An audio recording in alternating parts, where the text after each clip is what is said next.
Hey everyone, we are going to do a lunge focused class today. So we're going to do lunges in lots of directions.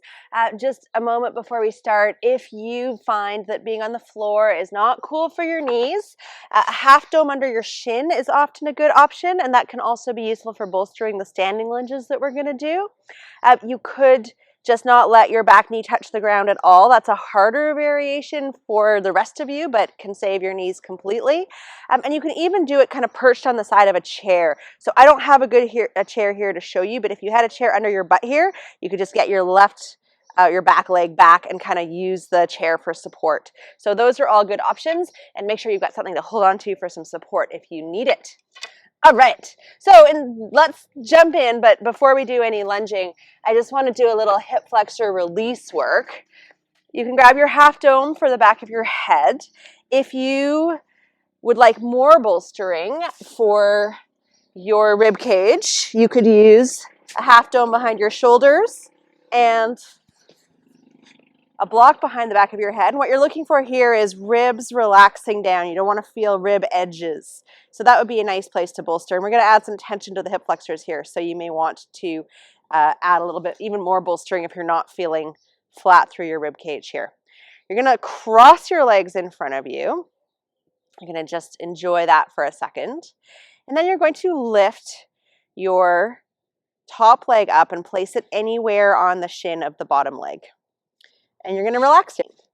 Now, if this is horribly uncomfortable for you on either of your legs, typically all you need to do for that is add a little bit of bolstering under your thigh or your knee, and that should take off some of the pressure. So try that if it's not feeling good for your leg. And we're going to relax here. So this is a place to release. So take your brain into wherever you're feeling tension, which for me is mostly here and a little bit there. Take a nice deep, slow breath. And then exhale and try to see if you can get those tissues to relax a little bit. Keep focusing on nice long exhales into the tight tissues. I notice that my whole pelvis wants to twist here, so I like to put one hand behind my butt cheek as I hold this particular position. And that just helps my pelvis stay level so that the loads are going a little bit more directly to my hip joint. And just breathing here a couple more breaths.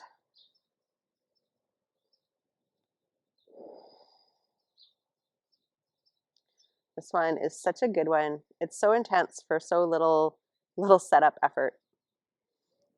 All right, let's move out of it though. So my right leg was my top leg. It goes straight. Then my left leg goes straight. Right leg then comes in first, and left leg comes in to land on top of my right leg. And I'm going to bolster up the right side of my butt here. Again, you may not find that your pelvis twists, so it's up to you. But you're just going to relax everything down. And the reason we want extra bolstering here is because we're working on psoas. So if your psoas is tight, you may find that this position will lift up your ribs. So if you're noticing that putting your legs into this position creates some rib lift, then a little bit more bolstering is a good idea. And then circling this exercise and putting it on your list of things to do is probably a great idea as well. Oh, wow. That feels awesome. Clearly, I need to do this more. We all need to do this one more. This is a good one for if you happen to be a TV watcher, because you can spend a fair bit of time in this position while you're watching TV or doing some sort of other entertaining thing. Okay, that was lovely. We're going to also do a different type of release, hip extension position, just kind of warming up a little bit here. Super simple. It's kind of like a plank. So you're going to put your hands on the ground, bend your elbows, swivel into external rotation for your shoulders, set your shoulder blades wide so you're not collapsing. And then you're going to come to your knees. You could come to your feet as well, but knees is probably a good place to start.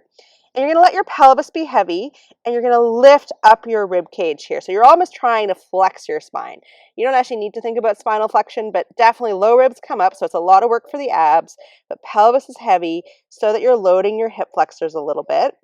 And you can just wiggle side to side here a little bit, lengthening through the hip flexors very gently while you're doing a lot of work with your upper body, abs, and rib cage. So it's nice to work on your ribs this way. You could also ramp your head up. Think about that whole upper back, spine, head and neck lifting towards the ceiling as your pelvis stays very relaxed, just shifting around and feeling how your hips feel here. All right, so that's your warm-up. Grabbing your half dome, we're going to go into the most technical lunge we're going to do today because I want to really warm up the fibers properly. Here we're looking at, this is really the 90-90 position, isn't it? We're looking at a 90-degree angle at both knees. Your pelvis is squared forward. You're going to think about tucking your pelvis here. So you may not actually tuck your pelvis completely by rounding your back, but the direction of work you're going to be doing is going to be curling your tailbone towards your belly button, pubic bone towards your belly button. You're going to maintain that as you slide your pelvis forward and try to get any hip extension that you may have out of your back leg. So you're just going into a little hip extension here. What you're trying not to do is slop forward or twist sideways. Those are the two most common ways to avoid this stretch. So you're thinking about curling pubic symphysis towards belly button, sliding your torso forward, keeping your ribs down. You definitely don't want a rib lift here. Whew. And breathing, feeling the loads on your hip flexor.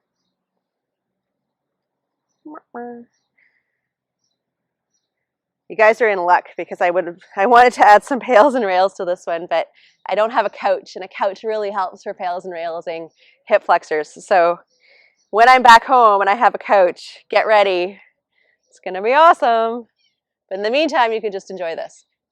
All right, let's switch sides. I'm going to reverse myself so you can see me, but you can just switch legs. I've got my right knee on the half dome. You could, like I said, have your shin on the half dome too. If the knee on the half dome doesn't feel good, you'd have more cushions. Play with this so that it works for you. Then you're going to set up your pelvis so it's heading forward, curling your tailbone under any amount, sliding forward a little bit, keeping that sort of sense of connection between your pubic bone and your belly button. Trying not to twist. I'm a big twister.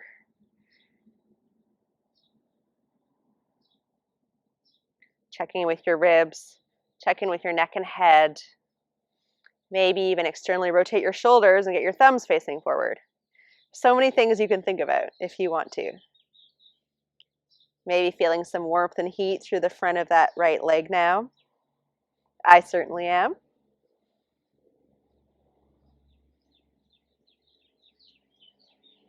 All right, let's come out of there. And we're going to go back to the first side.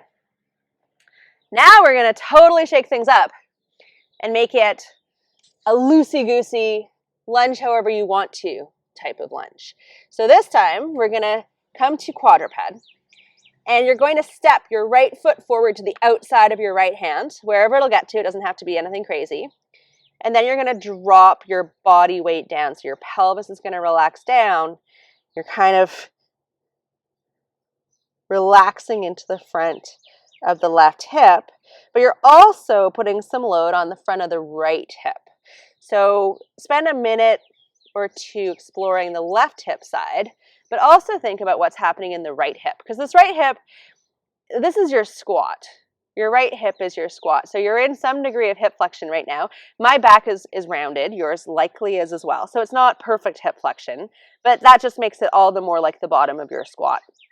But it's passive. You're not holding yourself up very much with that hip because you're using the ground. And of course, if the ground is too far for you, you should feel free to use something to put your hands into.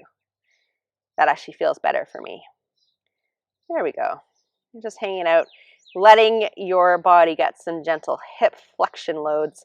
That'll help make up for all the hip extension we're doing right now as well. All right, and then moving that right knee back. Left leg comes forward. Can be a little bit more to the outside. Starting on the back leg here, so relaxing into the back leg, seeing what you notice. You could try pressing into your toes and lifting up off the ground, seeing if that feels good for you. I like it. Feels pretty awesome. Exploring.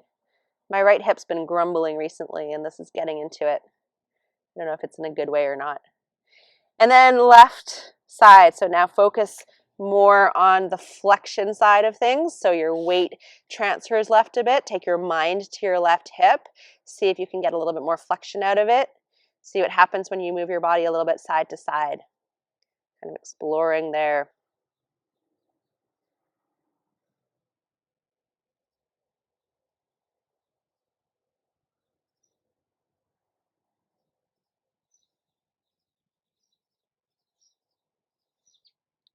Okay, so that was the loosey-goosey version. We're going to go back to the more technical version now, and we're going to make it more active. So this is where you may want to have something to hold on to, such as your stick. So this must have been right leg forward. Oops. So you can take a second here to set yourself up in your lunge. So that would be pelvis tucked, ASIS is pointing straight ahead, come into some sort of hip extension, hang out there, see how that hip flexor is feeling now. Definitely for me, it's a little bit more warmed up. Hanging out here for a second. And then what I'm going to suggest that you try doing is pressing into both feet at the same speed and slowly levitating yourself straight up into a standing lunge. What you may notice is that you don't want to go straight up. So you may find that your body really wants to go forward here. And if you're finding that, my suggestion is that you change your bolster. So you could use a higher knee bolster and see if you can manage to control all those pieces from this different position. So your goal here is this nice straight up and down. Now, if on the other hand, you're having no problem with the straight up and down, and everybody just keep going on your own pace, going up and down, really working on not letting your ribs lead it, not letting your leaning lead it, letting your feet lead it. If you find that it's super easy for you, try it with your back toes pointed instead of your back toes curled under. And that gives you a bonus top of the foot stretch. That's really quite nice. Or horrible, depending on your point of view. Standing up, coming down. Whew. All right, let's switch sides. That was lots. So I'm going to go with my half dome. You can go with whatever bolstering feels better for you. I'll start with my toes curled under, and we're going to start with that just straight up. So as focused lunge again. So really make sure that your pelvis is pointing straight ahead, that your pelvis is vertical here. So you're going to think about tucking rather than letting it all go. Shift everything forward any amount to load the hip flexors here. I notice kind of this instant, it doesn't feel stretchy even, it just gets hot and weird feeling. Not bad weird feeling, just it doesn't feel like a stretch in other parts of my body does. Give it that load. And then we're going to go into the standing lunge. So press into both feet evenly.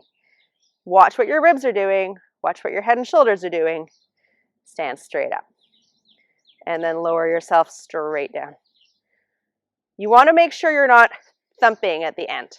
So if you can't control the end position here, you definitely want a little bit more bolstering. Get to a place you can control, build your strength there, then lower your bolster. Whew. This is a lot of work, hey? That's okay. It's an exercise class. I'm reading Daniel Lieberman's book about exercise right now and how it's just completely not normal for humans to exercise. And it's true, so it's kind of funny to be teaching it. If you want to try with toes pointed, go ahead and do so. It makes the balance a little bit different. And you can keep your toes curled under if you prefer as well. Super good. Okay, that's enough of those. We are going to finish up with one of my favorite CARS variations. It's actually a shoulder car, not a hip car, but it's a really nice way to do them. And I think I'm going to go forwards to you for this so you can see how I'm setting up. So I love these cars because they give you hip work while you're doing your shoulder work. And actually, I don't really need the bolster, but you feel free to use one. So I'm going to start with my left leg back, right leg forward. It's exactly the same setup as a psoas lunge. In fact, you're doing a psoas lunge. So you are tucking your pelvis, you're sliding forward, you're in extension. Check in with your rib cage, take your sternum and rotate it towards the right. So you're going to do a full upper body twist here, but keep your lower body still in that same lunge. Take your left hand, place it on the outside of your right leg, and this is your best irradiation tool. You're going to push your right leg into your left hand into right leg, and that's going to help you create lots of upper body tension as you work on your right shoulder. So now you're going to externally rotate through the right shoulder, cross it across your body, up, up, up, up, up, up. Internally rotate at the point where you have to. Reach that arm back around you, all the way through. Keep rotating internally until you're at the bottom. And then reverse. Lift straight up into extension. Lift all the way up. You're unrotating through the top here, keeping the elbow straight. Always think about the rest of your body irradiating so you can focus the movement on only the shoulder. So my fist is tight, my upper arm is tight. We're working a hard level of irradiation here. This is a training car, not a morning car. So you're thinking about working every millimeter of the range of motion. Sure, there's terrible flies here, they're really annoying. Lifting back up into extension, using the working stuff, stretching the lengthening stuff, trying to make every single car a tiny bit bigger than the last one. Whew, let's switch sides. It's hard work, right? It is one of my favorite shoulder cars variations, like I said, because you're getting a twofer. You're getting a lot of nice loads for those hip flexors. So pelvis tucks, coming into whatever hip extension you have, setting your bottom body, setting yourself up with your right hand on your left knee, creating some tension through your whole body here, packing some air in, bracing your abs, making sure your ribs are down, and then adding that left shoulder car.